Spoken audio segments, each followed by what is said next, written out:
con mucha alegría la invitación, pero también, pues, digamos, como con un gran compromiso, pues 2 horas realmente, aunque parezcan mucho, terminan siendo poco para conversar de temas que pueden llegar a ser bastante problemáticos y especialmente en nuestros contextos regionales y me atrevo a señalar internacionales. Estamos en un momento coyuntural en los cuales los discursos de odio se han ido nuevamente anclando dentro de las sociedades y ya al menos no es políticamente incorrecto la discriminación. Pareciese que nuevamente se convierte en una posibilidad. Cuando me invita Fausto a compartirles acerca de mi trabajo, pues me parece muy interesante que podamos abordar un tema que yo he trabajado especialmente desde la atención pastoral, ¿sí? Y tiene que ver con los procesos de culpa y somatización en las personas LGBT. ¿Sí? Y esto resulta muy interesante porque, como lo vamos a ver más adelante, muchas personas LGBT están terminando siendo diagnosticadas y no pocas veces patologizadas y medicalizadas frente a ciertas conductas que más que cualquier otro elemento están asociados a comportamientos derivados de un sentimiento de culpa que se ha ido generando y que se ha interiorizado. Pero bueno, no les voy a dar ahí como todavía más pistas para que podamos ir presentando. En aras a la honestidad, siempre digo que es muy importante declarar desde dónde se habla, ¿sí? Probablemente el abordaje que puede hacer un psiquiatra, un psicólogo, incluso dentro de las múltiples áreas de la psicología, pues puede ser muy distinto. Yo siempre me enuncio desde 3 lugares que parecieran marginales en nuestra sociedad. Me enuncio como un marica creyente y académico. Y lo digo que parecen marginales porque la expresión marica, al menos en Colombia, es muy fuerte y es una forma también de exclusión, ¿sí? Y ser creyente y ser LGBT genera un conflicto impresionante cuando la gente dice, pero ¿cómo es posible ser LGBT y ser creyente? Entonces se van generando unas dinámicas, digamos, de exclusión, incluso dentro de lo académico, porque tradicionalmente también se ha pensado que la academia debe mantenerse objetiva y pues menos mal eso ya está cambiando porque la objetividad no es sino una forma de neutralidad que resulta muy peligrosa. Creo que la academia en este momento tiene que ser políticamente comprometida y en ese orden de ideas los activistas hacemos también academia desde distintas posibilidades. Como ya lo decía Fausto, tengo un recorrido desde la teología, mi formación básica. Realmente yo soy licenciado en filosofía, pensamiento político y económico. La filosofía es un mundo fantástico, maravilloso, muy cercano a la psicología. De hecho, hay quienes nos atrevemos a decir que la psicología está más cerca de la filosofía que de las ciencias de la salud, pero bueno, ese es un debate que se daría en otros escenarios. Y estudiando filosofía me interesó muchísimo los temas de la religión, porque cuando tú logras entender el impacto de la religión no solamente impacta al creyente, sino que impacta a la cultura. Y a pesar de existir, digamos, sociedades que se reconocen como agnósticas, otras ateas, ¿sí? Seculares, hay todavía muchos, digamos, visos provenientes de la religión. Entonces, para mí la teología desde una perspectiva también religiosa y cultural resultó muy importante. Y pues cuando logro mezclar esto con los temas de género, pues ahí se forma un cóctel bastante interesante, bastante controversial para algunos. Entonces, me enuncio desde estos lugares y desde allí es de donde les voy a conversar, les voy a compartir. La idea es hacer una presentación, grosso modo, de algunos temas que me parecen centrales a abordar y posteriormente tengamos la posibilidad de conversar, ¿sí? En torno a estos elementos y también en torno fundamentalmente a las experiencias que tenemos y que hemos tenido. Yo desde el acompañamiento pastoral y ustedes desde el acompañamiento de la terapia en distintos contextos. Bien. yo parto de una afirmación que me parece que es importante tenerla clara, y es que existen múltiples personas con orientaciones sexuales e identidades de género diversas que sufren los procesos de patologización y medicalización por conductas asociadas a sentimientos de culpa impuestos socialmente a través de las religiones. Y de diversas religiones. Cuando yo hablo de la religión, no estoy hablando de tendemos a pensarnos, especialmente cuando hablamos de religión en Occidente, tendemos a reducir al cristianismo, incluso al catolicismo, pero es importante entender que existen múltiples experiencias religiosas y que a pesar que hoy en día todavía persisten algunas religiones con unas visiones de mucha censura frente a la diversidad sexual, también hay múltiples religiones que se van abriendo a estos escenarios y tenemos movimientos y grupos al interior de distintas religiones que apuestan por reconciliar la orientación sexual y las creencias religiosas. Yo provengo del ambiente católico romano, ¿sí? E incluso en esta iglesia que algunos pueden pensar que es muy tradicional y que pues realmente sí, por decirlo de alguna manera, algunas expresiones de la iglesia católica pueden llegar a ser tradicionales, pero la iglesia es muy amplia. Tenemos también al interior nuestros movimientos que estamos organizando y que estamos trabajando por el reconocimiento de la diversidad sexual y de género al interior de las comunidades.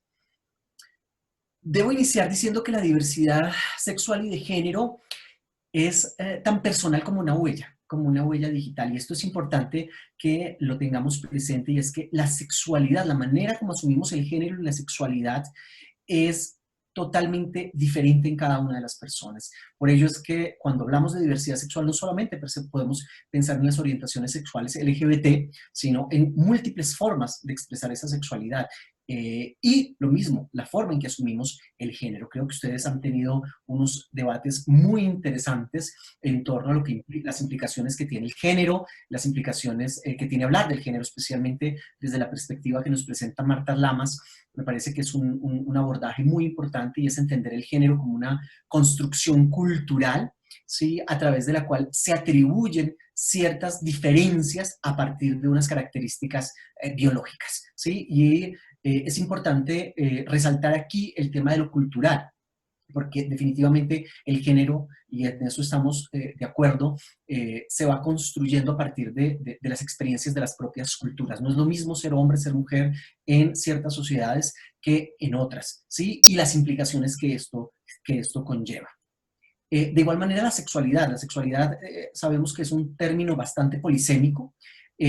La Organización Mundial de la Salud nos invita a no reducirlo a la genitalidad, sino a las múltiples formas que tiene la expresión del placer. ¿Sí? Y en eso es muy importante porque tradicionalmente se nos impuso una visión que vamos a ver más adelante, de la sexualidad desde la genitalidad, desde el binarismo genital, y eso en relación a la procreación. Pero la sexualidad tiene unas dimensiones muy amplias y debe ser entendida también desde el goce y el placer, más allá de, vuelvo e insisto, los órganos reproductivos. ¿Sí? Entonces creo que esto es importante. Y hemos pensado que la diversidad son aquellos que están en la periferia, están fuera de la norma, ¿cierto? Y entonces la norma es lo heteronormado, ¿sí? Y todo lo que está fuera de allí es entonces diversidad sexual, cuando realmente las relaciones heterosexuales también tienen múltiples formas de concebirse, ¿sí? Y el placer en cada una de las relaciones de pareja, incluso a nivel personal, puede ser de maneras distintas. Yo siempre digo que las películas, el porno nos ha metido unos imaginarios en nuestra cabeza tremendos, entonces nos hace pensar sobre ciertas zonas erógenas que son las que producen placer, cuando realmente no hay una cartografía única para el placer. Cada uno tiene una zona erógena distinta, y eso tiene que ver con las cartografías y el reconocimiento del cuerpo. Por ejemplo, puedo parecer bastante extraño, pero mi zona erógena son justamente las cejas. Entonces, ¿A quién se le puede imaginar? Pues no, pues yo reconociendo y cuando puedo hablar de ello. En ese orden de ideas, entonces es que hablo de cómo la diversidad sexual y la forma como se asumen el género son muy personales. Y cuando hablamos de diversidad, entonces no solamente estamos hablando de unos sectores, sino todas las formas como se construyen estas. Y esto es importante tenerlo en cuenta porque la diversidad sexual y de género es una constante en la historia. ¿Qué significa esto? Que han existido múltiples maneras, múltiples formas, perdón, de ser hombre y de ser mujer, como lo decía, depende de las culturas, pero depende también de los momentos, pero también en la manera de concebir la sexualidad.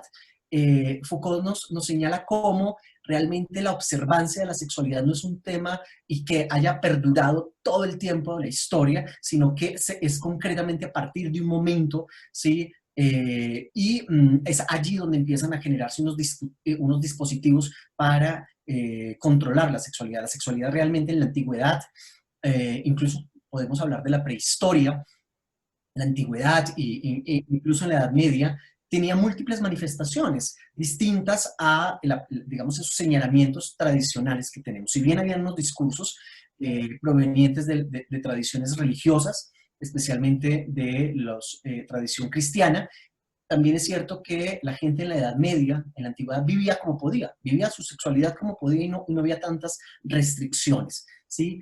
Y cada cultura le confiere unos significados distintos en torno a la sexualidad. Aquí solamente para ponerles un ejemplo, hablando concretamente de las orientaciones de la homosexualidad, ¿sí?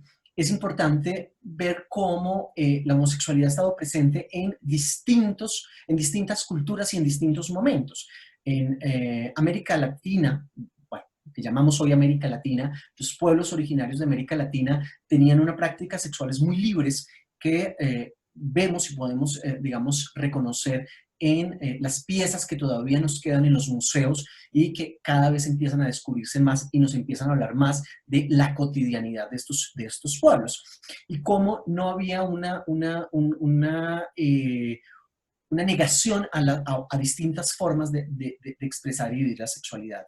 Egipto también tiene evidencias históricas a través de las imágenes de prácticas homosexuales, ¿sí? Roma, Grecia, tiene muchísimas imágenes que representan todas estas prácticas homo-lesbo eróticas, ¿sí? Y es muy importante tenerlo en cuenta porque no es solamente una cultura donde se haya aparecido expresiones múltiples de la sexualidad, sino que son múltiples estas culturas y cada vez van surgiendo nuevos elementos históricos y nuevas lecturas a la historia y especialmente desde la arqueología que nos permiten identificar cómo se vivía esta sexualidad.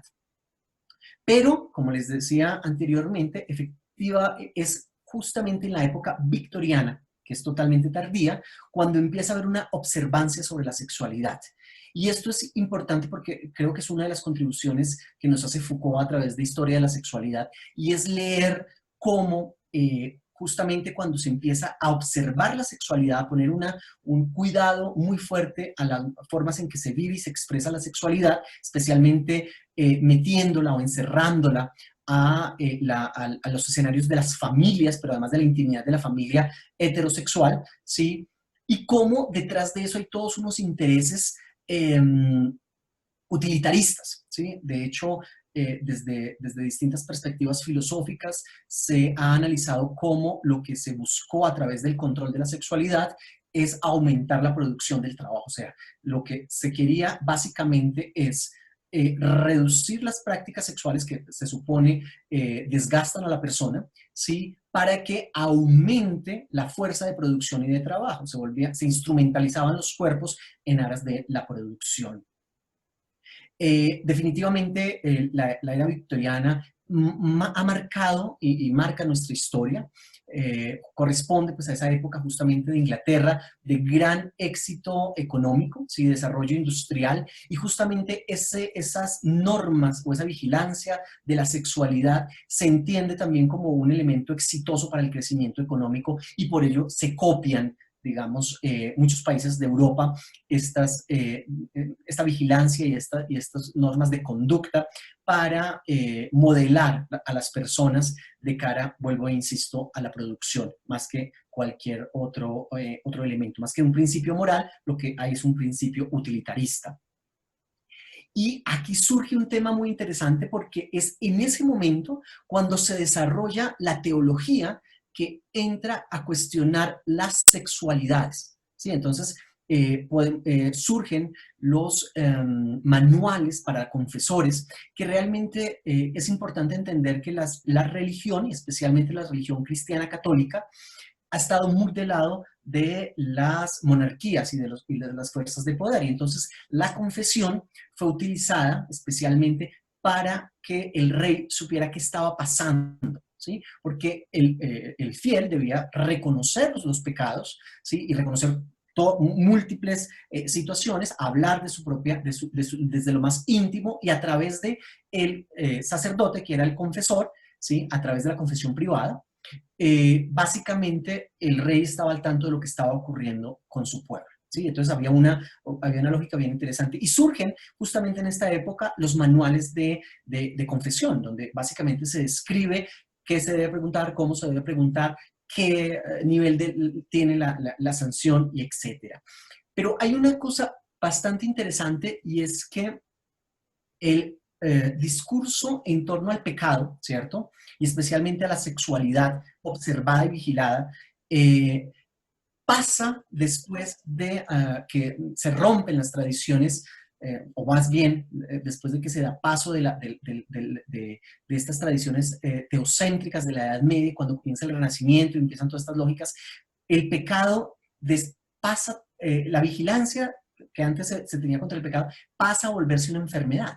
Y entonces las ciencias médicas empiezan a ocupar un lugar muy importante en torno a la sexualidad, ¿sí? Que antes lo hacía la religión. La observancia que antes tenía la religión sobre la sexualidad la viene a hacer las ciencias médicas, especialmente los estudios de la sexología, ¿sí? Y empiezan a surgir manuales que, si leemos los manuales o los tratados realmente que surgen, por ejemplo, en torno al onanismo, en torno a las prácticas sexuales, son cargadas totalmente de una moralidad que lo que busca es justificar que la sexualidad es necesario controlarla, ¿sí? Entonces, por ejemplo, surgen mitos, de allí surgen los mitos que una persona que se masturba, entonces se enloquece, tiene cansancio. Habían manuales incluso para llegar a describir cómo identificar un joven que se masturbaba o una jovencita que se masturbaba. Entonces, a partir de si tenía ojeras, si estaba flaco, bueno, una serie de elementos que además terminaban con un diagnóstico diciendo que cuando no se controlaba este tipo de prácticas sexuales, básicamente se podía llegar a la locura y a la muerte, ¿sí? Entonces, que una sexualidad desenfrenada llevaba a la locura y a la muerte. Entonces, encontramos ahí unos elementos muy interesantes de cómo la sexología, ¿sí? Desde el discurso de la medicina, viene a controlar lo que antes controlaba, vuelvo e insisto, la religión. Y lo que hicieron fue coger textos del Antiguo Testamento, textos bíblicos, para legitimar los imaginarios en torno a la sexualidad. Y esto es importante que lo tengamos muy claro. No es tan fácil entenderlo, pero pues voy a tratar de presentarlo de la siguiente manera. Previo previo a los prejuicios que se tienen hoy en día en torno a la sexualidad, no están los relatos bíblicos, sino los discursos de poder de control de la sexualidad. O sea, los relatos bíblicos fueron utilizados para respaldar esos imaginarios de la necesidad de controlar la sexualidad. ¿Y por qué digo esto? Porque realmente el texto sagrado, la Biblia, no tiene un énfasis importante en nada de la sexualidad, porque es que la Biblia o los textos sagrados, no solamente a nivel del pueblo judío, tampoco del cristiano, sino de los textos, tienen otro enfoque. Por ejemplo, la Torá, si nosotros revisamos, le prestan más importancia al tema de la justicia social, de la consolidación del pueblo, que a un tema de la sexualidad. Y en este orden de ideas, cuando nosotros planteamos la censura que se hace a la homosexualidad desde la tradición judeocristiana, realmente son muy pocos los textos que podemos encontrar. Encontramos unos textos que se ubican en el Antiguo Testamento, especialmente en el Génesis, ¿sí? Que tiene que ver con todo el tema de Sodoma y Gomorra. Y además hay otro relato en los jueces, ¿sí? Y es importante entender aquí que cuando los exégetas y los que han investigado estos temas dicen, cuando se interpretan digamos, el pecado de Sodoma como la homosexualidad, ya es una carga prejuiciada nuestra, porque el pecado de Sodoma realmente no tiene nada que ver con la práctica homosexual, sino más bien con una práctica de no ser hospitalarios con un enviado de Dios. Porque si podemos recordar el texto lo que nos narra es que Dios envía unos ángeles, los ángeles representan, es la misma presencia de Dios, a este pueblo, y este pueblo, los hombres del pueblo salen a querer violar a los ángeles, ¿sí? ¿Qué ocurre?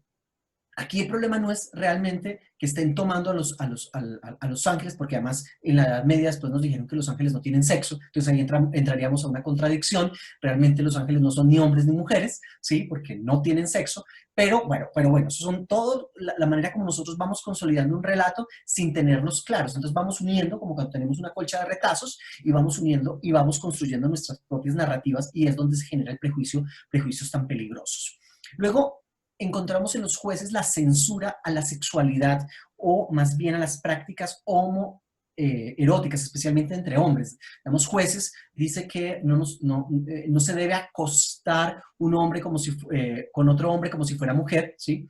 Pero lo interesante es leer el contexto en que están escritos. Justamente en jueces, donde se nos habla acerca de estos elementos, está ubicado digamos, este relato en el tema de las normas de pureza de culto.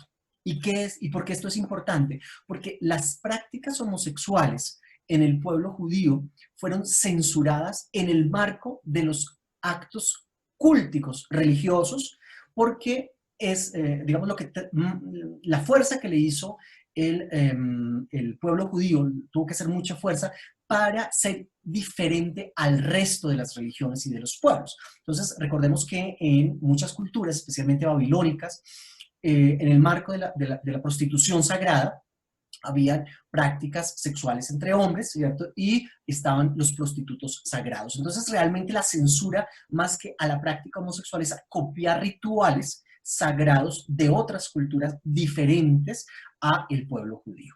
Y si revisamos los otros textos, realmente se pueden encontrar unas explicaciones culturales que nos sacan de la lógica como hoy en día están interpretando el texto. Entonces es muy importante entender que el prejuicio, o más bien la censura a la homosexualidad que hoy se nos repite, no está fundamentada en los textos bíblicos, sino más bien que utilizan los textos bíblicos para justificar la censura que ya se tiene culturalmente frente a la sexualidad. Igual después, si quieren, podríamos conversar más al respecto. En el cristianismo, el tema, bueno, en el siglo I, o sea, en la comunidad cristiana, en la época de Jesús, el tema de la sexualidad no tuvo ninguna relevancia. Jesús, a través de los 4 evangelios, e incluso en los evangelios apócrifos, no hay una alusión al tema de la sexualidad, o sea, no fue un tema de predicación importante para Jesús.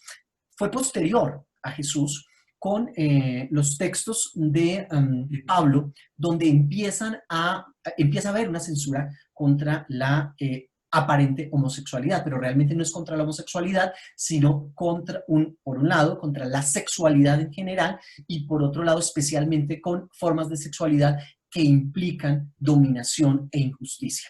O sea, el análisis que se hace de la sexualidad desde el cristianismo debe estar más relacionado a las relaciones equitativas. Por ejemplo, no se debe abusar de un menor. ¿Por qué? Porque básicamente no estamos en igualdad de condiciones, ¿sí? Entonces, a eso es a lo que se refiere. O el tema de la prostitución, porque la prostitución, que después se desarrolla lo podríamos entender muy desde los referentes categóricos de Kant, porque el ser humano no puede ser un medio sino un fin en sí mismo. Entonces, ¿qué ocurre con la prostitución? ¿Cuál es la lectura que se hace desde las tradiciones cristianas a la prostitución? Yo pago por el cuerpo del sujeto, ¿sí? Independiente de su realidad, y estoy utilizándolo, y entonces estoy volviendo un medio y no fin al sujeto. Eso es una de las interpretaciones, realmente es allí donde se encuentra la censura. Pero desde el siglo III, empiezan más por producto de las lecturas filosóficas, de escuelas filosóficas, que hacen los que llamamos padres de la iglesia, a ver una censura contra la sexualidad, no contra la homosexualidad, sino contra la sexualidad en general. Y aquí surge una categoría que se llama el pecado contra natura, ¿sí?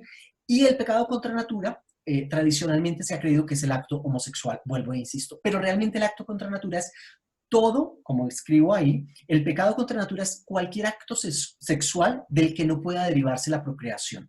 Los padres de la iglesia, básicamente, especialmente Agustín y posteriormente Tomás de Aquino, señalan que la sexualidad es mala, perversa y puede llevar a perder al ser humano, ¿sí? Y lo único que justifica la sexualidad es la procreación, porque es la posibilidad de continuar la vida. Entonces, realmente, cuando hablamos del pecado contra natura, es todo acto sexual no conducente a la procreación. Y aquí podemos encontrar entonces que las culturas antiguas tenían múltiples formas de vivir y expresar la sexualidad. Entonces encontramos, por ejemplo, la zoofilia, encontramos las orgías, encontramos las relaciones bisexuales, las relaciones homosexuales, ¿sí? ¿Por qué estos entran en la categoría cristiana de ser un pecado? Básicamente porque no conducen a la procreación, porque en ese momento especialmente el neoplatonismo eh, se ingresa digamos, ingresa a la reflexión teológica. Y entonces el cuerpo no importa, al cuerpo hay que castigarlo, al cuerpo hay que dominarlo, porque lo que existe es el alma, que el alma es la que se salva. Entonces hay un dualismo allí que es muy importante entenderlo de por qué se censura el cuerpo. ¿Bien? Ay, perdón.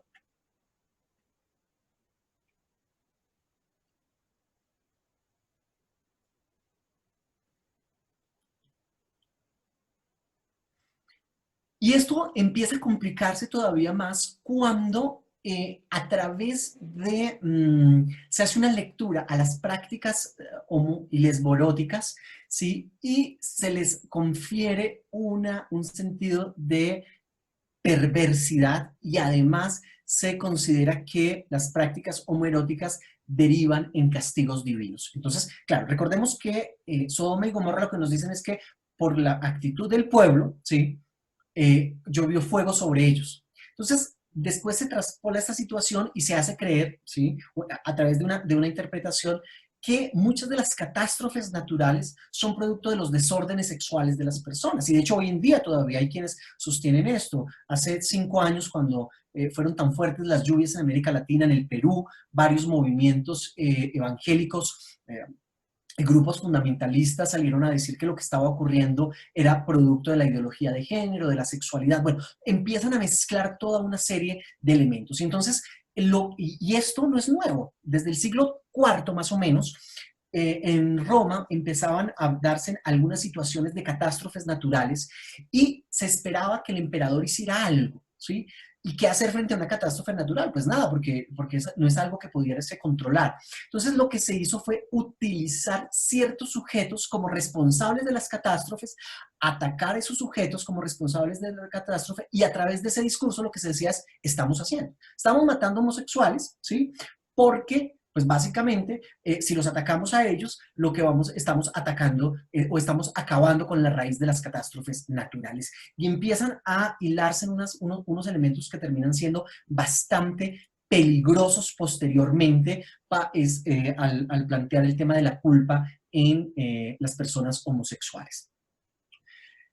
Damos un salto, ¿sí? Y ahora vamos a hablar propiamente de la culpa. ¿Qué es la culpa? La culpa tiene múltiples definiciones, ¿sí? Pero para mí la mejor definición no proviene de la teología, sino de la literatura. Alonso Sánchez Baute escribe un texto muy interesante que se llama El diablo, la maldita primavera, y él en uno de sus capítulos, hablando acerca de su experiencia como hombre gay en Bogotá, dice que la culpa es un sentimiento inútil, No hay sentimiento más inútil que la culpa. No es más que un chantaje social, pero nos paraliza, nos obliga, nos acompleja, nos hace trastabillar y hasta caer. Nos inutiliza por completo, nos nubla el futuro, nos vuelve idiotas y tal cual ateos pendejos, nos hace pensar en el suicidio y miles de aberraciones parecidas. Por algo dicen que la culpa mata, supongo, pero somos tan estúpidos los humanos que solemos postrarnos ante ella con la descarada liviandad de una puta barata. ¿Sí? Y esto tiene unos elementos muy interesantes en esa definición. Si revisamos ya a nivel más de lo que se ha trabajado desde algunas tradiciones psicoanalíticas e incluso desde la psicología pastoral, que es un elemento, se ha visto que la culpa suele describirse a partir de dos metáforas. ¿Sí? Una persona, el sentimiento de culpa tiene las siguientes características. Uno, es un agobio por un peso que aplasta, o sea, es algo que cargamos, ¿cierto? Y que no nos deja ni siquiera respirar. Entonces, la culpa tiene esa característica, esa metáfora la suelen utilizar mucho las personas con sentimientos de culpa. Y un remordimiento que corroe internamente. O sea, todo el tiempo se está volviendo sobre lo mismo, sobre aquello que supuestamente o que hicimos mal o de lo cual somos responsables. Estas son como unas definiciones en torno a la culpa. ¿Qué ocurre con el tema de la culpa en las personas homosexuales?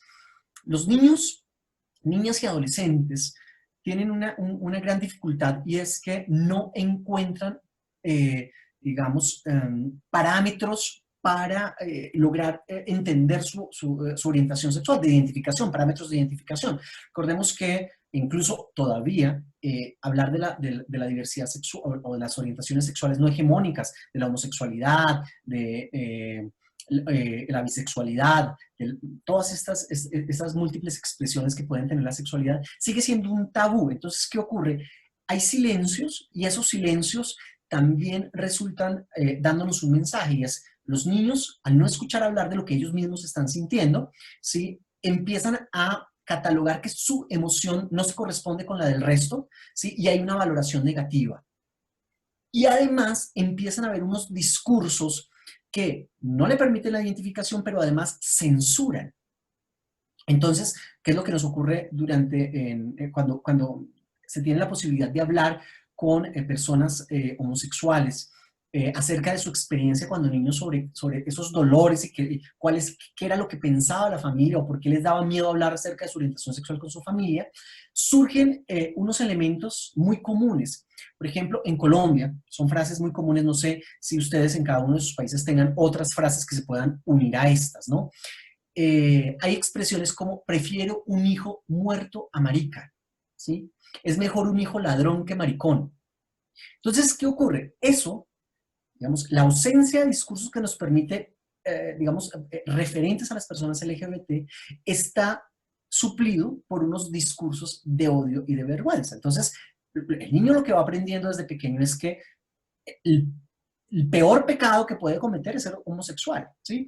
E incluso que es mejor ser asesino, ¿sí? O que es mejor no existir para su familia que su orientación sexual. Y esto carga al sujeto de una serie de responsabilidades muy fuertes porque entonces volvemos al tema de la culpa, la necesidad de hablar, de expresar, de identificarse. Entonces, el misterio y todo este tipo de cosas en torno a la propia sexualidad conllevan a que la persona conllevan a que la persona empiece a tener unas emociones que después reciben a través de ciertos diagnósticos unas características de patologización. Entonces, un ejemplo, muchas personas homosexuales son diagnosticadas como depresivas y medicadas para la depresión. Pero cuando desde la pastoral se habla, ¿sí? Empezamos a entender que la depresión o la raíz de la depresión, ¿sí? Está en la falta de valoración que tiene él en razón al discurso que escuchó toda su vida. Entonces, nosotros empezamos en terapia a buscar muchas fuentes, pero no, si no revisamos el tema de la culpa, cómo fue la relación con los padres, esos discursos que escucharon de sus familias, esos discursos activos y esos silencios también, va a ser muy difícil entender ahí, además porque no hay conciencia del impacto que tuvieron esas palabras, porque la persona homosexual termina pensando que es un error. De hecho, especialmente para las personas creyentes LGBT, la mayoría de personas terminan preguntando si Dios se equivocó con ellos, que si ellos realmente son un error, ¿sí? Entonces, imagínense las emociones y las sensaciones que pueden generar esa idea de que yo soy un error y que estoy mal. Pues básicamente genera toda una serie de depresiones y de ansiedades que tienen más una fuente en esos discursos que fueron asumiendo desde sus primeros años de vida, escuchando en la casa, de lo que nos decía mamá, de lo que nos decía papá, de los silencios de la escuela o de lo mismo que nos iba transmitiendo los medios de comunicación. Pero además, terminamos pensando que somos responsables de desgracias. Inconscientemente en la cultura se empieza a pensar ello. De hecho, cuando se le pregunta a algunas personas por qué no hablan acerca de su orientación sexual con sus familias, un importante número de jóvenes especialmente expresan y dicen, porque si yo le digo a mi papá se muere. Hay una carga impresionante. Entonces, ¿cómo hacerle entender a una persona que si el papá se muere, no es por culpa de él, sino por culpa de la falta de comprensión que tiene? Además que nadie se va a morir porque le decimos que es homosexual. Pero sí es un imaginario que se tiene. O mi papá se enferma, mi mamá sufre, tiene múltiples enfermedades y yo no le quiero generar un sufrimiento. Entonces, termina la persona homosexual cargándose de ese tipo de responsabilidades y también el creyente LGBT tiene la idea que como la sexualidad, su sexualidad, que es sobre la que se ha puesto más énfasis, es mala, ¿cierto? Porque es lo que le han dicho, conlleva entonces un castigo. Y ahí surge el tema de la ansiedad. De hecho, para muchos creyentes LGBT con VIH, llegan a decir, es que este es mi castigo por mi promiscuidad. Entonces uno dice, pero ¿cómo? No es un castigo. O sea, esto no es un castigo, pero terminan relacionando directamente y otros tipos de situaciones, por ejemplo, la soledad. Dices que yo envejecí solo, justamente porque ese es el castigo que yo tengo por mi orientación sexual. Se empiezan a ver unas significaciones a manera de castigo que victimizan a esta persona, que además también generan ansiedad, porque dicen, bueno, ¿y qué me va a pasar? Si esto es malo, entonces algo malo me va a pasar porque Dios me va a terminar castigando. Y ese tipo de situaciones, si no son percibidas en terapia, ¿sí? Vuelvo e insisto, llevan a generar diagnósticos. Muchas personas LGBT han sido diagnosticadas con depresión, han sido diagnosticadas con ansiedad, han sido con múltiples trastornos que realmente, más allá de la base psicológica de lo que podemos encontrar, son el producto de una culpa que no ha sido, ¿sí?, trabajada y de un proceso y de la necesidad de un proceso de sanación en torno a esos discursos que se han dicho y el cambio necesario en torno a las lógicas que les presenté. Claro, es muy complicado esto porque llevamos muchos siglos repitiendo la misma lógica, pero realmente digamos, cuando llega una persona LGBT creyente y me hace ciertas preguntas desde la misma teología, empiezo a tratar de explicar esto que les estoy diciendo pues de una forma más lenta y entender cómo el tema de la orientación sexual no es un tema que se constituya en un problema para ser creyente, sino que hay unos parámetros que son fundamentales y están asociados a otros elementos. Y fundamental, las personas LGBT deben aprender a irse de los lugares donde le reproducen la culpa. Entonces, ¿qué ocurre? Si tenemos una persona LGBT con un fuerte sentimiento de culpa porque toda la vida le han dicho que él está mal, que es una aberración y que además como es un aberrado, él y su familia va a tener terribles consecuencias. Si todos los días estoy escuchando ese mismo discurso, pues imagínense la ansiedad que eso me puede llegar a generar. Entonces, esta semana justamente compartía creo que Fausto compartía y decía que no estamos obligados a amar a nuestra familia. No estamos obligados a amar a nuestra familia. Si nuestra familia nos hace daño, nos está repitiendo discursos de odio, estamos obligados a cuidarnos a nosotros mismos y separarnos. Lo mismo las iglesias. Si tú tienes una persona que está cargada de una culpa terrible porque va a una iglesia evangélica donde cada 15 días le hacen un exorcismo para sacarle el demonio de la homosexualidad, porque es como lo presentan, se está dañando. Hay que ayudarlo a que salga de esos círculos y de esas esferas y busque otros escenarios donde pueda vivir su espiritualidad sin necesidad de renunciar a lo que es él, porque además es imposible renunciar a ese proceso. Y para ir terminando esta intervención y poder conversar, que me encantaría que pudiéramos hablar, dejar de centrar tanto la atención en la sexualidad. Es que el gran problema de la persona homosexual es que cuando nos identificamos, dejamos de ser todas las categorías para ser homosexual. Entonces, cuando en una familia se habla de yo reconozco que soy gay, como que dejé de ser hijo, dejé de ser buen cristiano, dejé de ser todo y ahora soy el gay. O sea, se vuelve el centro de atención. Y eso también hay que quitarlo. Y eso tiene que ver también con las lógicas de control de la sexualidad y como mecanismo de control de la sexualidad. Cuando especialmente en los últimos años se han acercado muchas padres y madres de familia que también con unas angustias muy fuertes, porque en el proceso de reconocimiento y aceptación de su hijo gay, uno de los problemas que tienen los papás es, pero es que mi hijo está mal, o sea, ¿yo qué hice mal? Él se va a ir al infierno. Y hay gente, realmente, he atendido madres con una angustia profunda porque su hijo se va a condenar al infierno porque es gay. Entonces, y se vuelve eso el centro de su reflexión y se vuelve como una angustia y una ansiedad permanente frente a esta situación. Como le digo, pero es que tu hijo gay no dejó de ser todo lo que era. O sea, ¿por qué o ya a partir de esta categoría se nublan el resto de las categorías? Y eso también es un proceso que debemos hacer las personas LGBT, entender que nuestra orientación sexual es apenas una de las dimensiones múltiples de lo que somos. Nosotros seguimos siendo personas que trabajamos, que sentimos, que luchamos todos los días, que tenemos sueños, y no todo lo que nos ocurre está relacionado a nuestra sexualidad, porque terminamos pensando esto. De hecho, hace algunos días tuve la oportunidad de compartir con alguien que decía, es que los gays no podemos tener una relación estable. Y yo le decía, no, eso no es un tema de gays. Yo conozco muchas parejas heterosexuales, muchas personas heterosexuales que no están construyendo relaciones estables porque no les interesa, porque tienen otras dinámicas, pero eso no está asociado a la orientación sexual.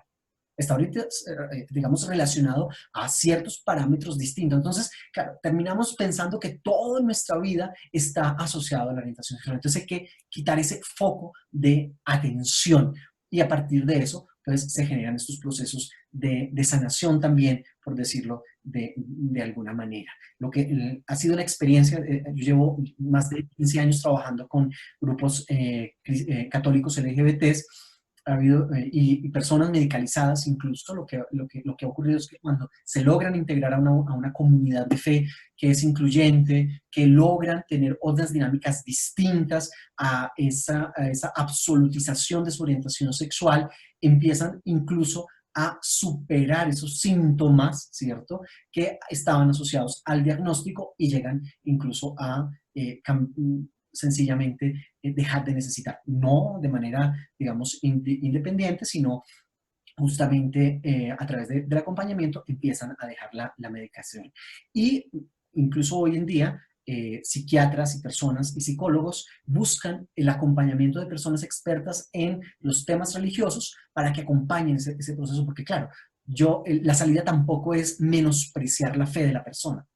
Decir, la salida no es decir, esos son imaginarios suyos, esto es una tontería, no, porque eso no es lo que está esperando la persona. La persona está esperando que desde su propia realidad pueda recorrer un camino que le permita entender que no es una abominación, que él no es responsable de nada malo que le ocurra a su familia ni a la sociedad, ¿sí? Y que puede ser feliz. Y que si es infeliz no está asociado a su orientación sexual, sino a otras condiciones totalmente distintas. De eso modo, estos eran como unos temas que les quería presentar así de manera muy amplia, pero me encantaría que pudiéramos conversar a partir de eso, no sé, las sensaciones. Igual aquí son bienvenidas observaciones, comentarios, divergencias, todo lo que les a bien tengan. Muchas gracias, Fausto. No, muchas gracias, Fidel. Oye, ¿sabes qué? Me gustaría hacer como un pequeño ¿cómo podría decirlo? Como preámbulo para ir conectando algunas ideas e ir provocando en el buen sentido una serie de preguntas, que de hecho ya hay algunas, pero me quiero adelantar porque me emocionó bastante por muchas cosas. Y atendiendo a la pregunta que apareció en tu red social, que me fue un tanto interesante y de cierta manera problematizadora en muchos sentidos, que tenía que ver con esta pregunta que te hacían. ¿Qué vas a hacer, Fidel, en una sesión de terapia familiar sistémica, ¿no? Cuando había como esta expectativa un tanto del eje conservador. Bueno, al momento de estar revisando un poquito de nuestro propio origen de la práctica sistémica desde una mirada crítica e histórica como la que tú nos has compartido, uno de los orígenes de la terapia familiar, al menos en Estados Unidos, ahí lo voy a poner como la patria de la terapia familiar, es estos, en América Latina creo que no eran tan visibles, pero eran como estos consejeros matrimoniales. O sea, Ajá. los primeros terapeutas familiares reconocidos, entrecomillados, eran estos consejeros familiares, cuya tradición se fue reproduciendo más adelante con una política que no va a salir en los textos históricos de terapia familiar, y tengo un argumento para eso, pero van a salir en otros textos como por ejemplo Gail Rubin, ¿no? Cuando escribe toda esta cosa fabulosa sobre, hacia una historia de la sexualidad, me parece,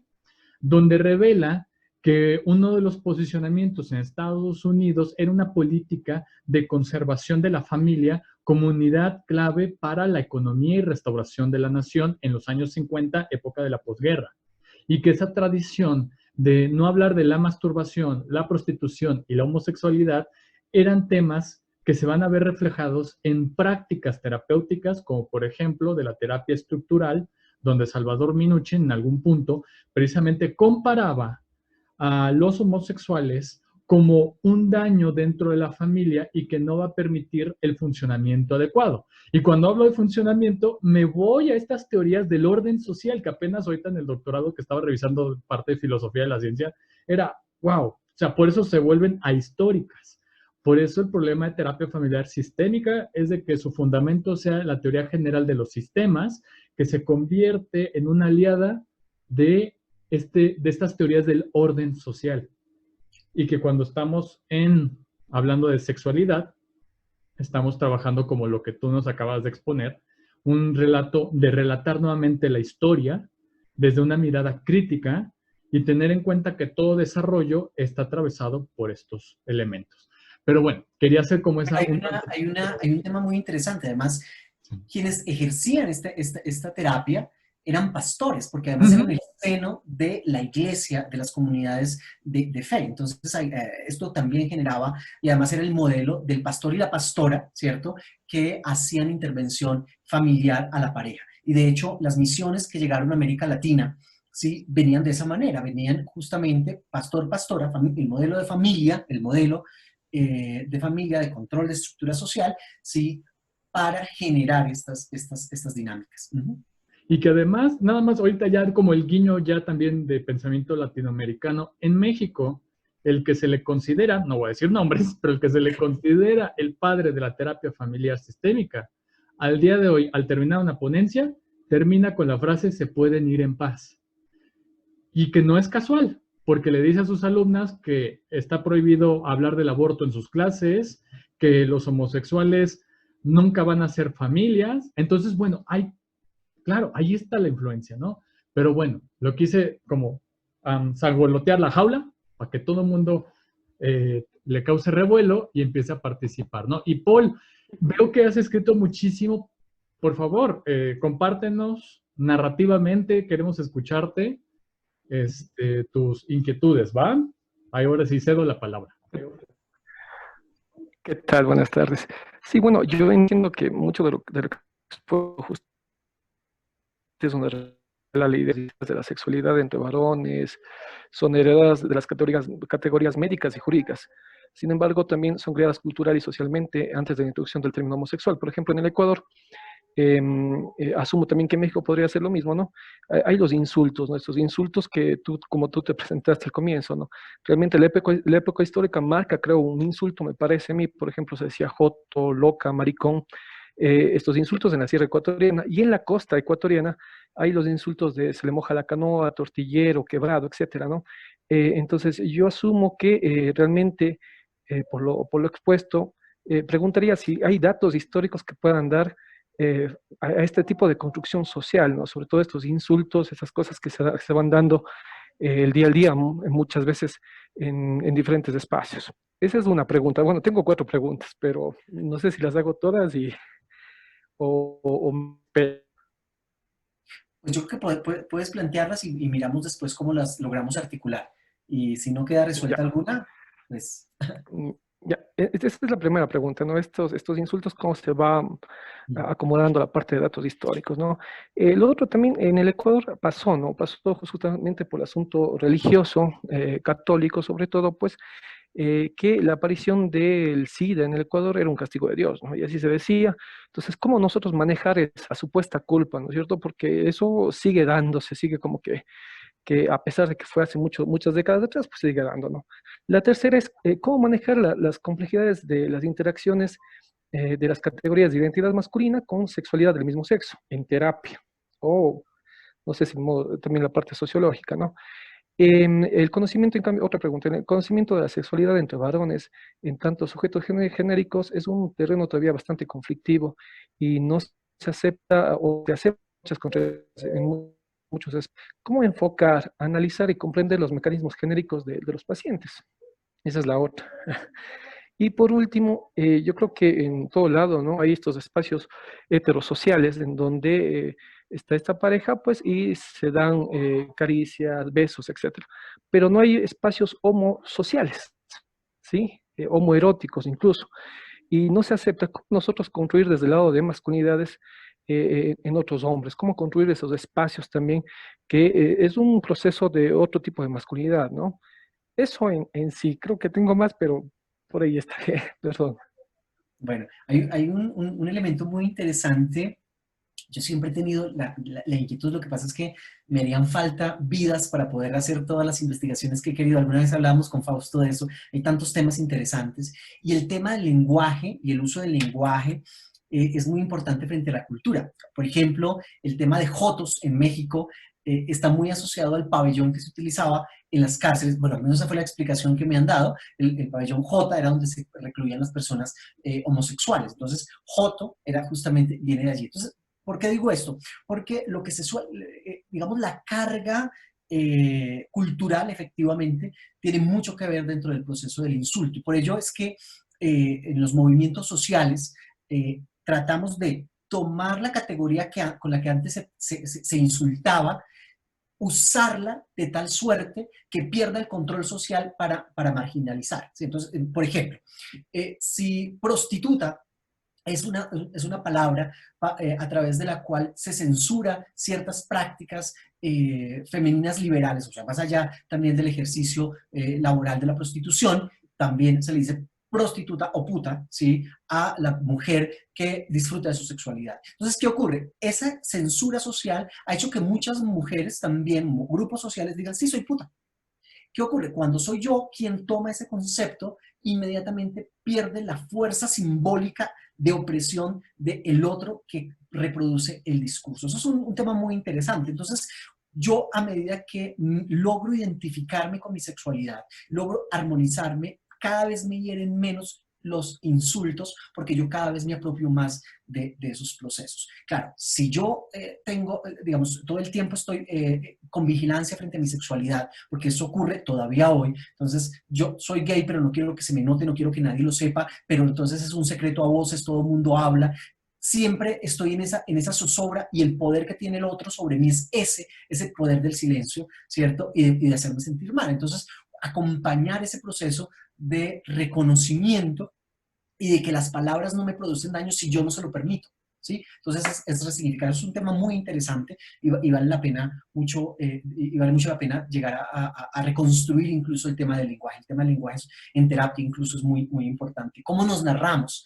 Yo, por ejemplo, cuando hablo con las personas a nivel de consejería pastoral y hablan como en pasado de su sexualidad o en tercera persona de su sexualidad, es que los que, o sea, no logran generar una apropiación. El primer ejercicio es no enúnciate en primera persona. Yo tal cosa. ¿Por qué? Porque eso también se convierte en un lugar bastante interesante. Bueno, el tema de el VIH es un tema no solamente, sino otras catástrofes naturales también son puestas en entender. Y es sacar la fuerza del discurso. Hoy en día, quienes investigan estos temas saben que, de hecho, los hombres que tienen sexo con hombres, ¿sí? Que siempre han sido priorizados en tema de prevención del VIH, se mantiene permanente, digamos, incluso en declive el nivel de personas que conviven con SIDA, con VIH, perdón. Pero en las parejas heterosexuales va en aumento, porque al pensar que solamente es un tema de personas LGBT, se han dejado digamos, la protección, ¿cierto? Entonces, los hombres heterosexuales que tienen prácticas esporádicas sexuales piensan que eso no les va a ocurrir porque eso no es para hombres heterosexuales. Entonces, es empezar a hablar de ciertos elementos. Es lo mismo. Y no solamente con estos, con muchos otros temas. ¿Cuánta gente no piensa que un cáncer es un tema por algún pecado? ¿Por qué me está probando Dios? ¿Por qué a mí? ¿Sí? Y eso tiene mucho que ver y es muy, muy delicado pensar que Dios prueba, ¿cierto? O que Dios, digamos, está castigando por algo y hay que ayudarle a las personas. El tema de cómo enfocar la terapia. Bueno, es un tema, yo creo que es un proceso de trabajo que se viene haciendo. Hoy en día, algunos están trabajando mucho el tema de la terapia afirmativa, que básicamente es la base de esto y tiene que ver con estos procesos de autorreconocimiento, de autoempoderamiento, ¿sí? Pero también descentralizar y quitar el morbo también a la orientación sexual. ¿Qué significa esto? Los problemas de relación de pareja, de una pareja homosexual, no distan en mucho tampoco de los problemas que pueden llegar a existir en una relación de parejas heterosexuales, ¿sí? Y esto es importante también, entonces hay que dejar ciertos mitos, ¿sí? En torno a cómo abordar. Es lo mismo que planteo yo en el tema de la predicación. ¿Cómo se le predica a una comunidad LGBT? Pues como se le predica a cualquier persona, porque es que los LGBTs no son solo LGBTs, son ciudadanos, son papás, son mamás, son hijos, son trabajadores. Y hombre, todo el tiempo no estamos predicando sobre sexualidad. Entonces, es lo mismo, es descentralizar esa imagen, porque muchas veces termina siendo eso. Yo he tenido personas que llegan al acompañamiento pastoral con una angustia pensando que todo en su vida se reduce a su orientación sexual, cuando realmente es una de las múltiples esferas que es necesario llegar a ajustar. Bueno, el tema de los espacios de homoerotismo es muy interesante. Lo que pasa, todavía sigue incomodando. Cada vez más es más frecuente ver parejas homosexuales con ciertas expresiones de cariño en público. Todavía genera cierta repulsión, por decirlo de alguna manera, porque no está cotidianizado. Pero creo que es muy importante que se cotidianicen estos elementos. Y yo creo que cada vez se van generando. Uno de los elementos que resulta bastante interesante es cómo el mercado, porque también hay que decir que hay un mercado detrás de toda la lógica LGBT, como las discotecas, los bares, los antros, como dicen en México, se benefician justamente de esta falta de lugares de homosocialización. ¿Por qué? Porque básicamente tú pagas para poder ser y expresar tu orientación sexual. Entonces tú vas a un antro, puede ser el antro más feo, pero la cerveza es la más cara de toda la zona. ¿Por qué? Porque puedes ser allí. Y eso también hay que entenderlo, hay que entender las lógicas de mercado que hay detrás justamente de estos controles de la misma sexualidad y aprender a cotidianizar a medida que, y esto es lo que planteamos quienes trabajamos estos temas de la inclusión.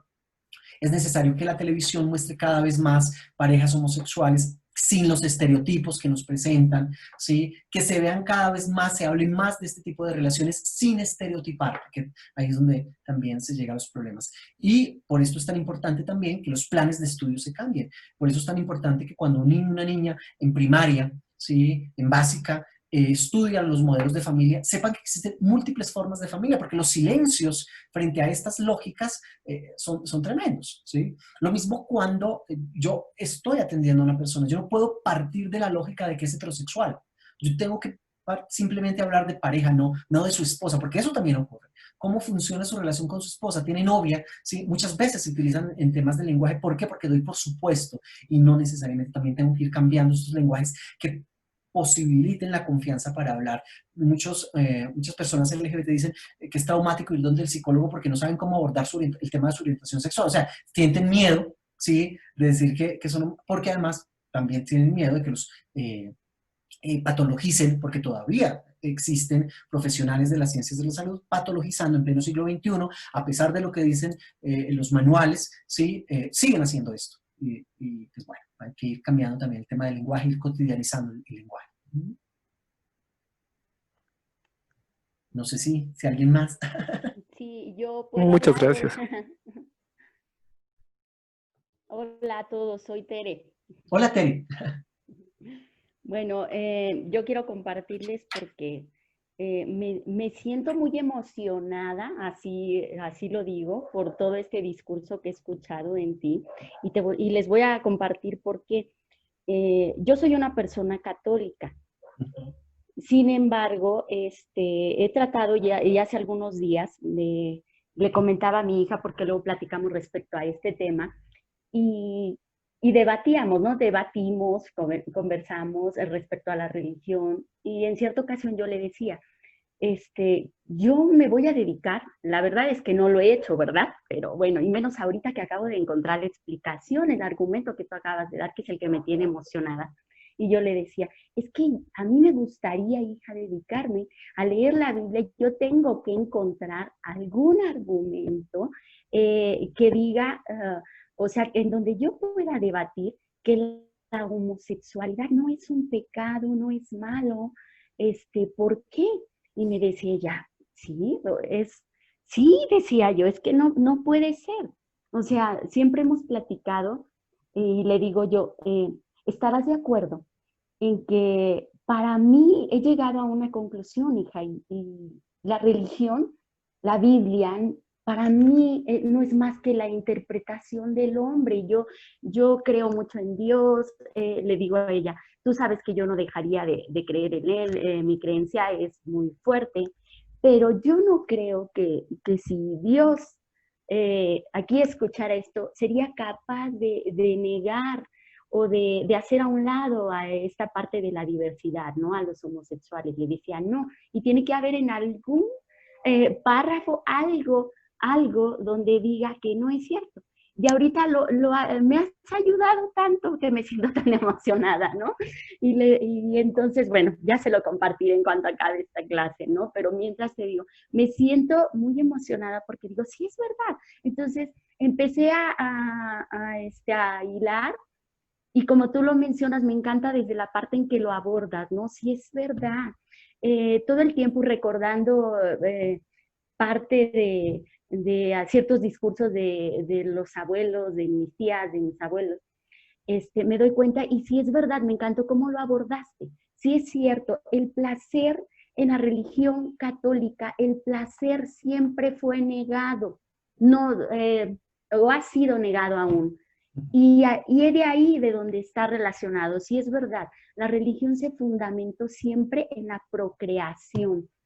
Es negado el placer para la mujer. Inclusive de ahí se me vienen a la mente muchas cosas, y una de ellas, cómo solamente procreaban, y algunos no sé si no me dejarán mentir o se van a identificar con esta parte, cómo nuestros abuelos, inclusive algunas tías, tíos, de ahí venía después, una vez que procreaban a los hijos, empezaban hasta a dormir en camas separadas, ¿no? De verdad. ¿Por qué? Pues porque realmente el placer siempre ha sido negado. Les han inculcado, yo siempre he dicho, y así lo platico con mi hija, le digo, han inculcado un Dios temeroso, hija, un Dios malo, castigador.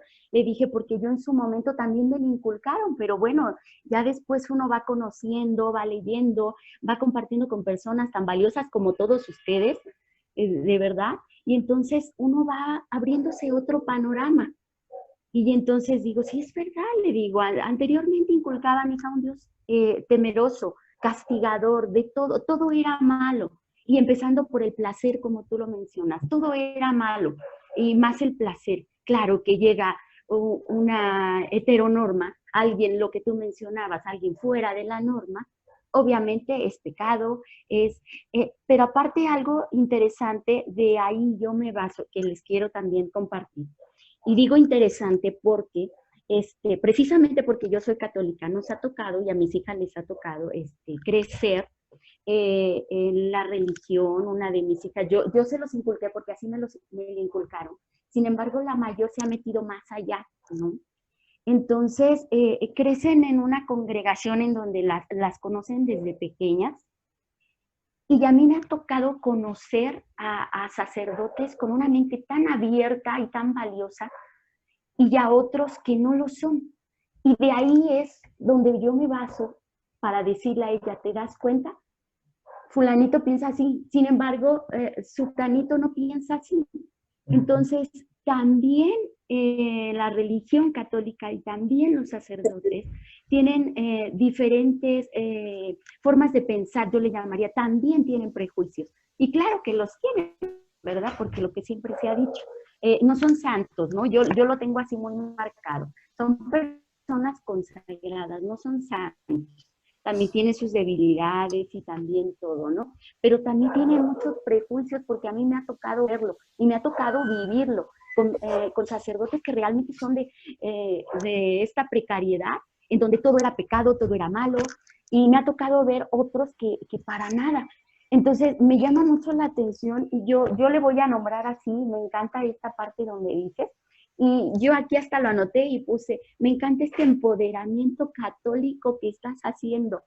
Así yo lo llamé así, lo que tú estás haciendo. Porque sí es verdad, hay que quitarles mucho peso de encima a esta diversidad, ¿no? De quitarle esta imagen de un Dios castigador, del que si ellos no están dentro de la heteronorma, se van a ir al infierno, tienen que ser rechazados por la sociedad. No, entonces me encanta porque también me tocó que me compartieran alguien muy cercano, como precisamente iba como con un sacerdote precisamente, como para que le ayudara esto, a mí me suena que es algo de lo que tú estás haciendo, ¿no? Y resulta que fue muy tajante. Para mí no tuvo el tacto para llevar un acompañamiento a este tipo de personas, sino que así tal cual me lo comentaron, tal cual les dijo así tajante, es que tú no debes hacer esto, tú no tienes que hacer esto, Dios no quería esto. O sea, tajantemente le prohíbe a esta persona. ¿Qué hace? Pues se alejó naturalmente. Y por otro lado veo en esta otra congregación donde les digo, personas tan comprensivas, en donde esta misma persona que me comparte esto, llega y le dice a este sacerdote, es que mi pecado es que soy homosexual. Y cuando él me lo contó, a mí me encantó de qué forma reaccionó este sacerdote, y que le dijo, se quedó viendo y que le dijo, eso no es un pecado, dime cuáles son tus pecados, ¿no? Entonces a mí me encantó y dije, por eso me ha tocado ver y escuchar lo que me comenten, me ha tocado verlo, vivirlo de cerca, y también me ha tocado que me lo compartan y me lo comenten de esta forma. Por eso yo siempre digo, también en la religión católica hay muchos sacerdotes y mucha gente con prejuicios, ¿no? Entonces me encantó cómo abordaste esto, porque dije, aquí está lo que yo buscaba, ¿no? El argumento para debatir, cierto. Dije, ¿por qué? O sea, la religión, claro que no es malo, y como tú lo mencionas, ¿por qué se les está cargando, se les está haciendo que esta diversidad cargue algo tan pesado, y en lugar de inculcarles un Dios amoroso, se les inculca que es un Dios castigador y que se van a ir al infierno y que todo, ¿no? Entonces dije, me encantó, si es verdad, ¿por qué está negado el placer? De ahí viene la explicación, bueno, la que yo encuentro de por qué nuestros abuelos, nuestros padres, posteriormente a que ya procreaban, entonces dormían en camas separadas. Y sí lo llegué yo a oír en algunas tías. Era malo, toda la sexualidad era mala, fuera de la procreación era mala. No tenían derecho a sentir placer, ¿no? Entonces dije, wow, dije, estaba yo ansiosa por compartirles esto, me emocionó mucho porque dije, ay, esto se llama empoderamiento católico, dije, así yo lo voy a denominar. Me encanta la labor que estás haciendo, me encanta de qué forma lo explicas, con todo el argumento. Y no, muchas gracias por compartirlo, me encantó, qué interesante. ¿Mm? Gracias. Gracias a ti, Teresa. Y antes de dar la palabra a Montserrat, que tiene levantada la mano, te digo, realmente Sí. son muchas las comunidades católicas LGBT a lo largo y ancho, no solamente de América Latina, sino del mundo. Qué padre. Justamente esta época de pandemia nos ha llevado a identificar 38 comunidades en Américas y pues hay muchas que todavía Wow. no logramos identificar y qué bueno que cuando alguien se acerque y realmente no sepan dónde dirigirlo, a través de las redes sociales puedan decir, mira, busquen las comunidades. Yo de hecho hago parte de una red que se llama Red de Católicos Arcoíris y allí están congregadas muchas de estas comunidades para que también se puedan buscar luces y acompañarlos. Muchísimas gracias, Y, Teresa. perdón, Entonces, ¿así se busca Red de Católicos Arcoíris? sí, te voy a escribir aquí en el chat Por para que favor, nos puedas muchas gracias. encontrar. Estamos en Ok, todas las Fidel, redes sociales. una pregunta. ¿Y esta muchas red de gracias. católicos lo hay en la Ciudad de México o dónde hay? Pues te cuento que en Ciudad de México tienen un movimiento fuerte. De hecho, el actual representante para América Latina está en México. Entonces están en Ciudad de México. Se ha abierto una comunidad en Chihuahuas. Hay como 3 o 4 comunidades muy bonitas, muy interesantes. Ok, No, bueno, muchas felicidades, muchas gracias. aprovecho de una vez, Fidel.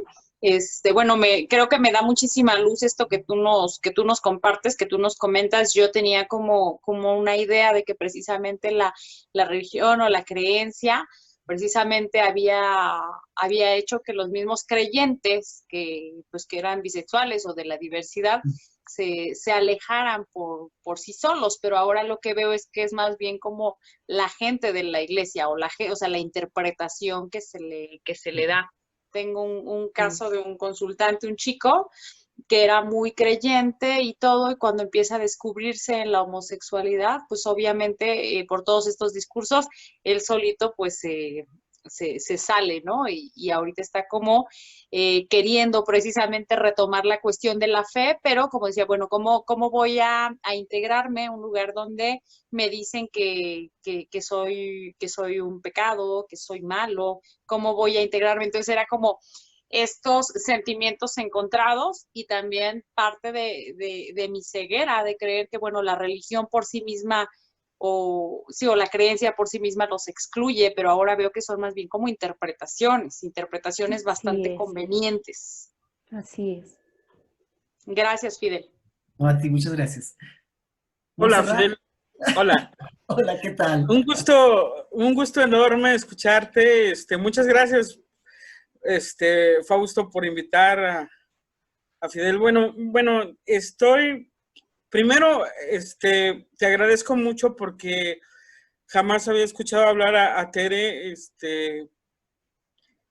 tan emocionada, tan apasionada. De verdad es que has provocado en mí Sí, una alegría, ver qué que bueno que lo transmití. el ejercicio apasionado que tiene Tere, ella es muy sobria siempre. Tenemos ya 3 años de conocernos y bueno, pues Gracias, esto se Monse. debe a la forma en que compartes tú no esta creencia, sino todo este estudio, esta teología y proceso de acercarnos a la religión como una herramienta de trabajo, ¿no? Como una Claro. herramienta en la psicoterapia. Entonces, pues gracias a los dos, porque tu discurso y ver a Tere tan apasionada me ha dado mucha alegría. Pero además, quería yo compartir, fíjense que, pues yo, mucha gente me quiso hacer sentir culpable, pero yo tenía palancas, ¿no? Y mi padre ya murió, es sacerdote, ¿no? Y yo siempre lo he dicho a todas luces desde que me enteré que era sacerdote, ¿no? Entonces, cuando a mí me han querido decir que porque soy lesbiana me voy a ir al infierno, pues les digo, no, yo tengo palanca, ¿no? Entonces, disculpe, pero yo permití que la iglesia se apoderara de mi padre para tener la palanca, si no lo hubiera buscado y ¡Qué tramposo! le hubiera hecho ejercer su paternidad, pero fue una buena oportunidad, ¿no? Entonces, me gusta mucho lo que estás compartiendo, 3 detalles específicos, uno que es empoderar dentro del discurso de la teología, el derecho al placer, ¿no? Me gustaría también que se empoderara un poquito más el derecho al placer de las mujeres a disfrutar de sus orgasmos, ¿no? Esa parte excepcional, ¿no? Para mí es como muy importante, pero me encanta cómo lo sustentas, cómo lo pusiste en claro, ¿no? Y luego esa otra parte donde nos pones en claro que no es la religión, sino la política de la religión la que hizo toda una estrategia para desprestigiar a las personas que podrían por su inteligencia o por su conocimiento tener mayor poder que un sacerdote, que un avaro del conocimiento, diría yo, que serían estos sacerdotes que en lugar de compartir el conocimiento, pues se lo tomaban como bandera y como herramienta de poder, ¿no? Como para someter al pueblo, ¿no?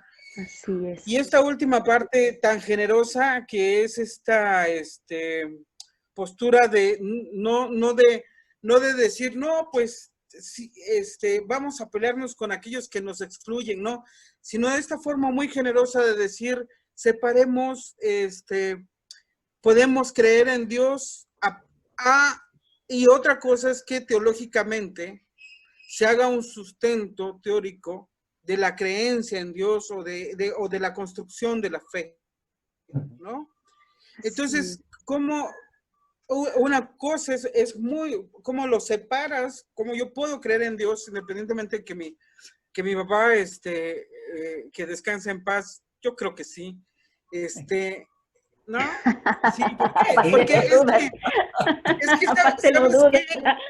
es que yo creo en un Dios muy, muy buena onda. O sea, a mí me presentaron el mismo Dios castigador que ustedes, pero cuando yo conozco y reconozco y me reencuentro con mi papá y él tiene la sotana, pues yo lo único que digo es que se arremangó la sotana, ¿no? No la colgó, nada más se la arremangó, ¿no? Entonces, para mí es un revolucionario, es una persona que hizo lo que quiso hacer, lo que era correcto hacer dentro del espacio humano, dentro de la personalidad del ser humano, y que una vez más mi existencia es una forma de decirle al celibato que es una cuestión inútil en la teología, ¿no?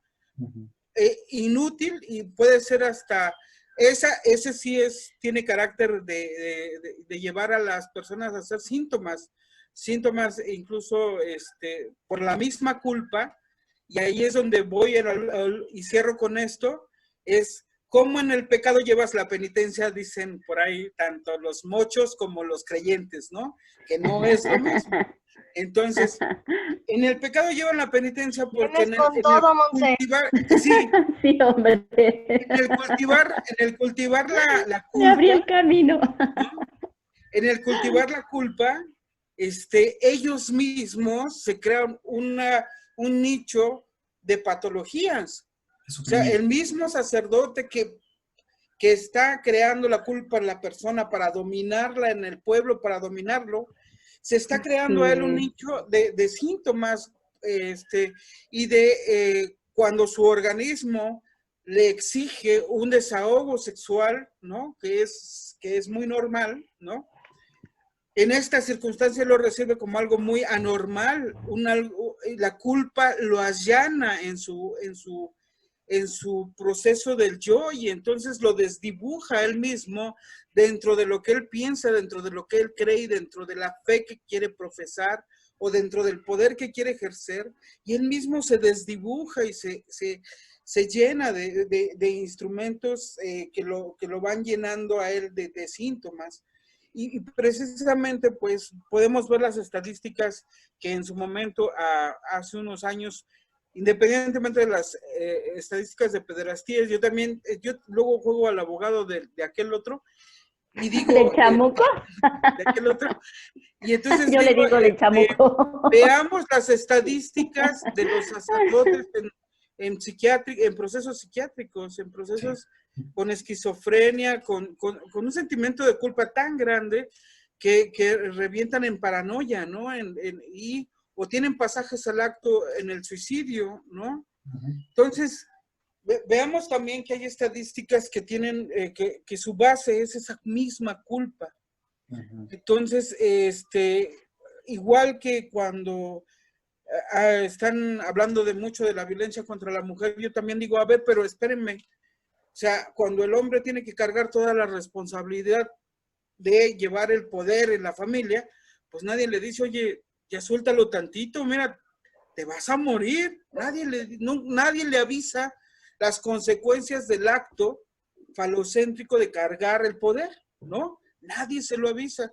Entonces, justamente yo veía el otro lado, ¿no? Como sacerdote, son muy pocos los que viven una vida tranquila, los que mueren tranquilamente. Hay de todo, claro. Y son muy, o sea, que se supondría que la mayoría por entregar a su vida a la tranquilidad y la adoración de un espacio espiritual, debería de tener otro tipo de vida, ¿no? Y sin embargo, tienen los dolores más terribles al morir.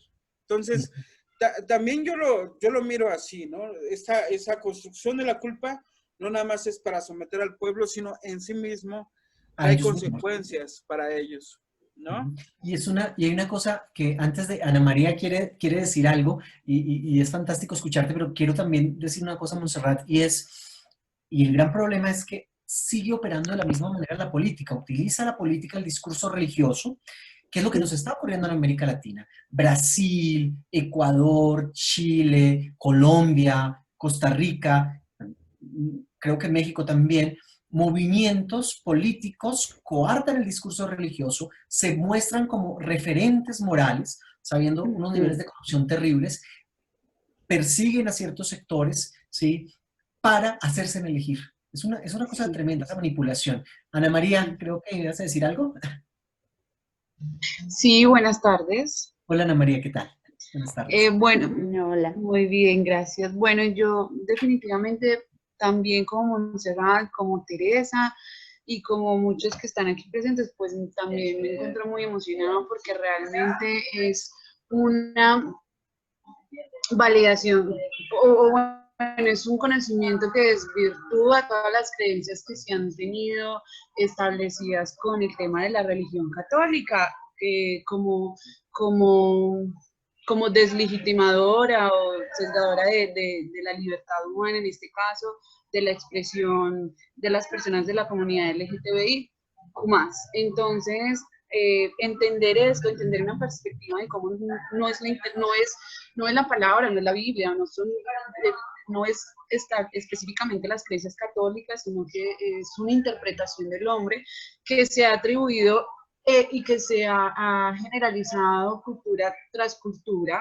y que eso implica un rechazo, eso implica asumir unas creencias morales que hacen que la culpa obviamente se deje y que en últimas solamente hace pensar que las personas cuando... Creo que se corta, ¿verdad?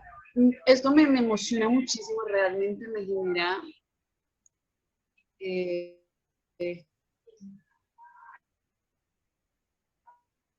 Ya no te estamos escuchando, Ana María, se corta muchísimo. Sí, se corta, ya no escuchamos, Anita. ¿Nos escuchas, Ana? Perdimos a Ana María. Que no, sí. Bueno, pero por ahí veo otras manitos levantadas. Vayan interrumpiendo porque si no... Karina quería hablar. Sí. Sí, Cari. Hola, buenas tardes, buenas noches. Buenas tardes, Cari. Bueno, primero yo quiero decir, yo también soy religiosa, católica, pero he tenido la suerte de pertenecer a una comunidad bastante abierta en educación, desde pequeña y desde mi escuela, fue una escuela parroquial, siempre fui muy abierta, así que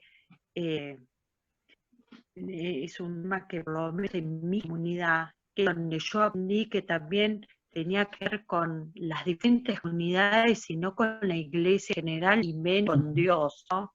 Imagínate eso. Pero no, yo quería hacer, sumar así, si me podías ayudar, Fidel, ¿en qué momento la iglesia empieza a hablar del amor? Del amor de pareja. Que hablamos como de las relaciones, del sexo, la sexualidad, etcétera, pero del amor de pareja. O sea, la familia es como una construcción de una pareja que se ama. Me parece que es un término moderno, ¿no? No sé, a mí me parece.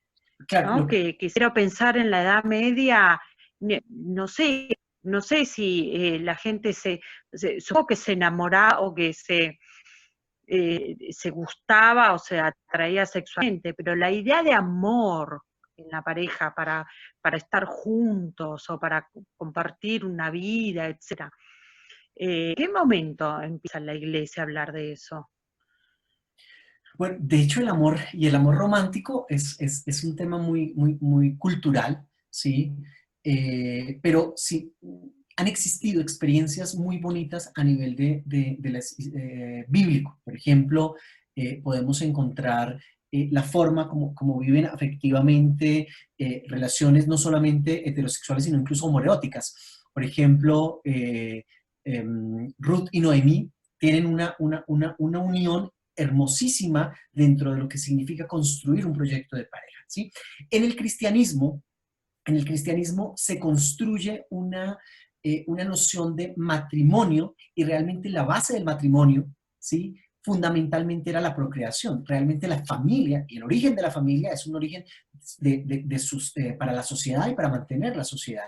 Y era para que se pudieran estar unidos y hay muchos elementos. Hoy en día, por eso hay que plantear tanto la importancia del amor, pero también de construir proyectos, de la relacionalidad, desmitificando también esas lógicas del amor romántico. Realmente el amor de pareja como pareja, con todos los criterios que nos han establecido, no son tan fáciles de identificar teológicamente. Hablamos del amor, de la entrega al otro, de la amistad, de la entrega sin límite, de la generosidad con el otro, pero con el otro todos, no con el otro uno solamente, sino en un nivel muy de amplitud.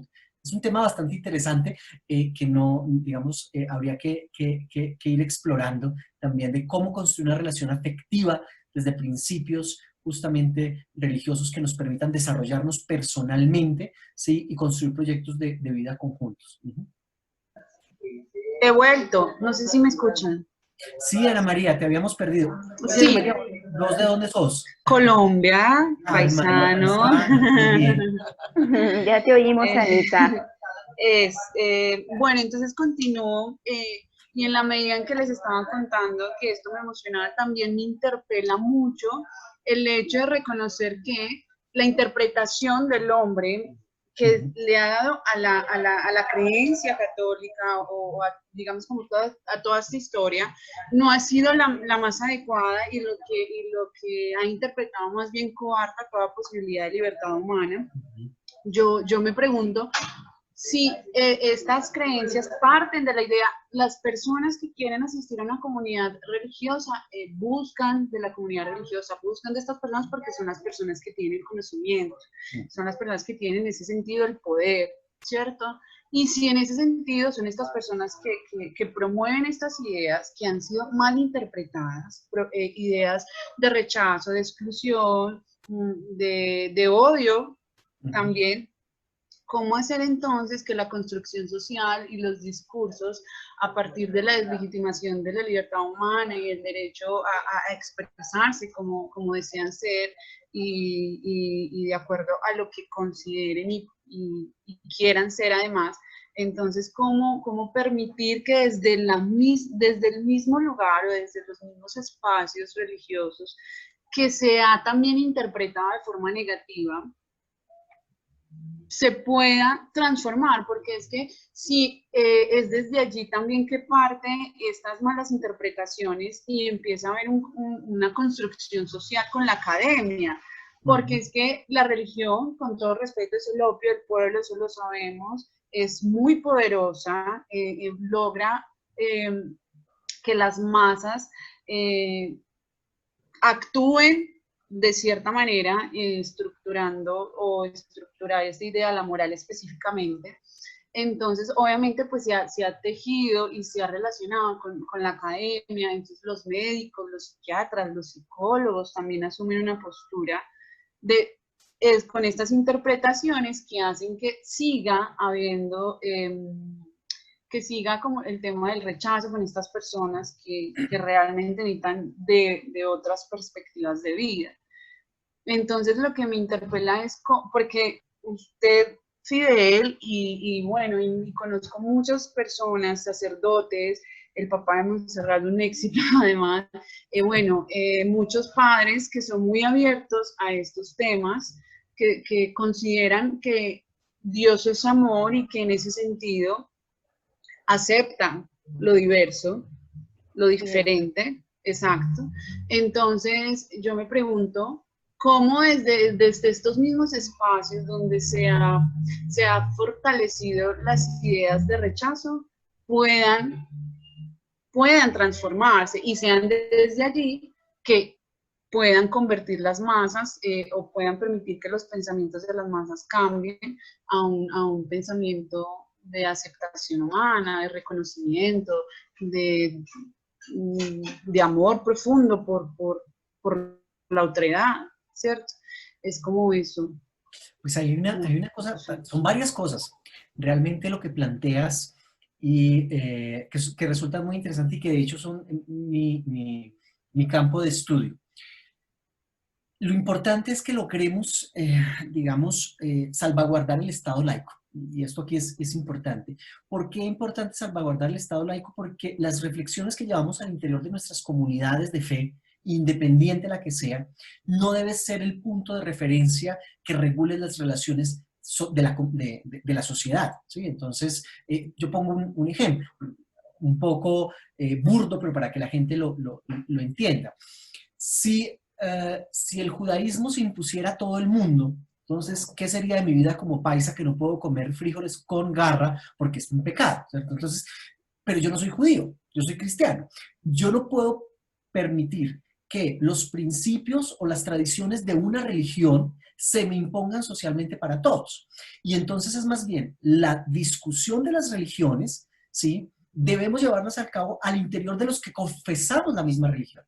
Y no debemos imponerla socialmente. Eso es muy importante trabajarlo. Claro. Y al interior de las comunidades, es que yo siempre he dicho que mi orientación sexual y como creyente no debe ser un debate en la esfera pública, porque en la esfera pública soy ciudadano. Es un debate al interior de las personas de fe. Yo como teólogo me siento con otro teólogo y debato y llegamos a acuerdos. Y esos espacios sí se van dando. De hecho, en el 2015 tuvimos la oportunidad de reunirnos por primera vez en Roma, en el marco del Sínodo de Obispos, muchos teólogos y líderes de la Iglesia Católica para hablar sobre estos temas y cómo dialogar con la jerarquía. Y se vienen haciendo cosas que tristemente no son aterrizadas a la vida cotidiana. Por ejemplo, el documento conclusivo del Sínodo de Obispos en el 2015 por la familia dice que debe generarse una pastoral que permita la atención a personas y las familias de la diversidad sexual, desde el respeto y el reconocimiento de su dignidad. Una cosa hermosa. Y lo dijo la Iglesia Católica. Lo que pasa es que eso Claro que sí. no fluye, son muy temas de prejuicio. Entonces, yo sí creo que es muy importante, Ana María, hacerle entender a la gente que las reflexiones deben llevarse a cabo en los marcos de sus propias creencias, en el marco de sus comunidades de fe, que es importante respetar los estados laicos, que no se deben imponer una sola creencia porque debemos vivir de múltiples formas, y más bien esta construcción debe darse al interior de nuestras comunidades, que es lo que venimos haciendo históricamente. Y se ha avanzado muchísimo. Realmente nosotros absolutizamos cuando decimos las religiones son homofóbicas. No hay religiones homofóbicas. Y dentro de las mismas religiones hay sacerdotes homofóbicos, no la Iglesia Católica Cristiana. No, de hecho, gran parte de los aliados que yo conozco, con los que trabajo, son sacerdotes jesuitas, franciscanos, carmelitas, dominicos, monjas. Yo doy un seminario sobre diversidad sexual a la Conferencia de Religiosos de Colombia. Monjas y curas que se están formando para ser formadores de otras monjas y curas que dicen, escuchemos estos relatos, y se construyen cosas hermosísimas. Entonces, no es la iglesia, sino ciertos sujetos, y eso sí es importante que le hagamos entender a la gente. La iglesia no es homofóbica, la iglesia no es machista. Hay prácticas machistas, hay desde las interpretaciones políticas, y eso es totalmente peligroso. Y de hecho, termino con esta intervención. Entiendo muy bien el contexto de la frase de que la religión es el opio del pueblo, pero esa religión institucionalizada, esa religión que está al servicio del poder, porque también la religión ha sido emancipadora del pueblo, y América Latina es heredera de ello por los movimientos de la teología de la liberación, los movimientos en Brasil de las personas sin tierra, todos tuvieron una fuente muy interesante en lo religioso. Entonces, el opio se constituye cuando está al servicio de una institucionalidad, ¿cierto?, política, y frustra realmente, digamos, el mensaje liberador del Evangelio. Y perdóneme que ya hable como pastor, pero se me sale por las venas ese convencimiento. Qué hermoso escucharte. Se nos está acabando el tiempo. No sé si Cecilia quería decir Muchas algo gracias. para terminar. Cecilia, ¿Me escucha alguien? Sí, hola. Sí, te escuchamos. Hola, hola. Hola, Lili. Muy buenas tardes. Hace Soy Lili rato, ya participé hace rato. Muy buenas tardes a todos. Yo presentándome aquí, tardes. soy de Unitexu. Tuve el gusto de estar escuchando esta sesión, la cual estoy fascinada también. Saqué un par de puntos que me parecen muy interesantes. Agradezco a usted, Fidel, a el profesor Fausto por la invitación y a mi amigo Alex. Un gusto estar con todos ustedes, y bueno, solamente quería mencionar vaya conforme a estos puntos que saqué, ¿no?, que me llamaron mucho la atención. Creo que yo no me atrevería tal vez a señalar un grupo de personas en específico, hablando de religión, de creencias. Creo que es importante la parte inicial que se comentó de que seamos, o bueno, la decisión al final de género o preferencias sexuales, justo como nuestra huella digital, ¿no? Sin duda creo que es de las decisiones más importantes y del derecho que tiene cada persona, ¿no? Creo que es más cuestión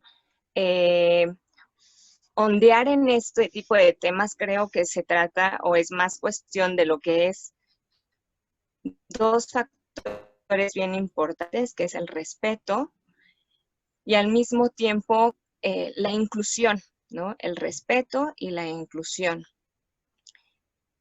Bueno, un tercero, la tolerancia, ¿no? Factores que creo que, al menos aquí en México, es un tanto bien complicado tocar este tipo de temas por diferentes cosas, ¿no? Por diferentes cosas, pero creo que la forma tal vez más, yo lo veo de manera muy personal así, la forma de fomentar esta nueva o esta mejor ideología o no, es mejor forma de pensar, ¿no? Que es la que comentábamos, es nada más y nada menos que predicar bajo nuestro propio ejemplo. Entonces, muchas gracias por la plática, me pareció excelente en todos los sentidos. Yo me considero una persona creyente. Me gusta mucho lo que es la forma de pensar en algunas cosas de los testigos de Jehová. Yo nací en una familia católica, sin embargo, creo que va en ese sentido, ¿no? Mi idea en base a toda la información, coincido que la persona que decide ser lesbiana, que decide ser homosexual, vaya, al final, sigue siendo una persona con los mismos derechos que yo, sigue siendo una persona básicamente completa e igual que yo. Y que si eso no es una decisión sumamente íntima, muy personal, que se debe respetar igual, ¿no? Y que lejos de excluir o hacer diferencias, creo que sí es muy importante hoy por hoy la inclusión en todo sentido. Entonces, muchas gracias a todos y bueno, pues me llevo muy buena experiencia de esta muy buena plática. Y si quieren que sigamos después conversando, igual ahí les dejé mis redes sociales, mi correo electrónico, siempre disponible en cualquier momento para conversar sobre estos y sobre cualquiera de los temas. Ahí suelo yo compartir algunos de los textos que vamos produciendo, algunas de las actividades que se van haciendo en el marco de esta iglesia inclusiva para todos y para todas. No sé si Fausto cierra, que ya se nos acabó el tiempo, no sé a qué hora se nos fue el tiempo, pero bueno, maravilloso, muchas gracias de verdad por haberme dado la posibilidad de estar con ustedes. Fausto. Y muchísimas gracias, Fidel, de verdad. Yo sabía que iba a ser algo súper, súper disfrutable. Sobre Muchas todo gracias, porque Fausto.